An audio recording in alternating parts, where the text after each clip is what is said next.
Siguro na itatanong nyo kung ano ang mga TMS para sa MSMEs, mga simple and affordable TMS tools.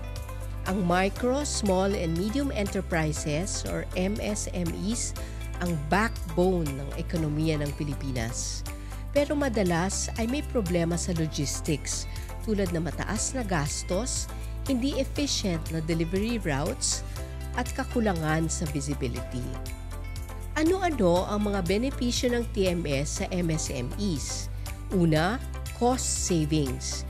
Makakatipid sa shipping gamit ang best routes at carriers.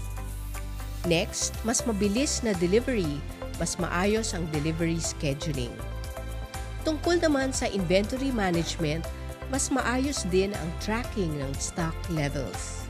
Sa customer satisfaction naman, real-time tracking at on-time delivery, kaya mag-i-improve ang customer satisfaction level. Ano ang impact sa scalability? Habang lumalaki ang negosyo, nakakasabay ang TMS. Dati, para lang sa established na kumpanya ang TMS. Pero ngayon, may mga cloud-based at subscription-based options na abot kaya para sa MSMEs. May ibang software na pay-per-use kaya hindi kailangang maglabas agad ng malaking puhunan.